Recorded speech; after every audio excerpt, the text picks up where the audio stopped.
მე მარიამი ვარ, მე 6 კლასის მოსწავლე. ჯერ კიდევ არ ვიცი, რომ როცა მთელი კლასის თანდასწრებით მასწავლებელი მშობელს ჩემზე ელაპარაკება, ნორმალური არ არის.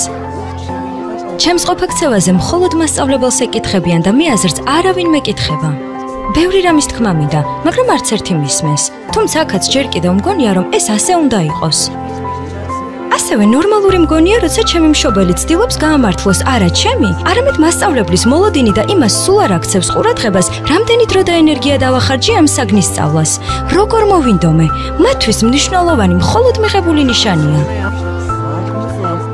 ჯერ კიდევ წარმოდგენა არ მაქვს, რომ ჩემს შესახებ გადაწყვეტილებები არა მშობლებმა და მასწავლებლებმა დამოუკიდებლად, არამედ ჩემთან ერთად უნდა მიიღონ.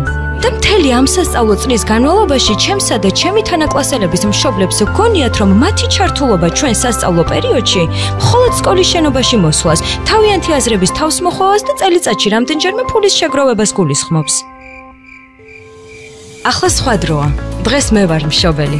წავიკითხე, ვუყურე, დავაკვირდი განვითარებული ქვეყნების გამოცდილებას, გადავიაზრე ჩემი სკოლის წლებიც და ახლა ზუსტად ვიცი, როგორ უნდა ჩავერთო ჩვენი შვილის სასწავლო პროცესში ისე, რომ მის განვითარებაზე მნიშვნელოვანი გავლენა მოვახდინო. სკოლაში ჩემი შვილის მხარდასაჭერად მივდივარ და ყოველთვის მზად ვარ მასწავლებლებთან თანამშრომლობისთვის, მოსაზრებების გაზიარებისთვის და მსურს ჩემი რესურსი სკოლის განვითარებას მოვახმარო. მაქვს ჩემი იდეები, ინიციატივები და მათი გამოხატვით ვცდილობ ჩემი შვილის სასკოლო ცხოვრების გაუმჯობესებას. არ ველი უმრავლესობის მხარდაჭერას. რამდენიმე თანამოაზრე მშობელიც საკმარისი ვართ ბავშვებისთვის სასიკეთო მიზნების მისაღწევად. ჩვენი შვილების ინტერესების დასაცავად იმდენს გავაკეთებთ, რამდენიც შეგვიძლია.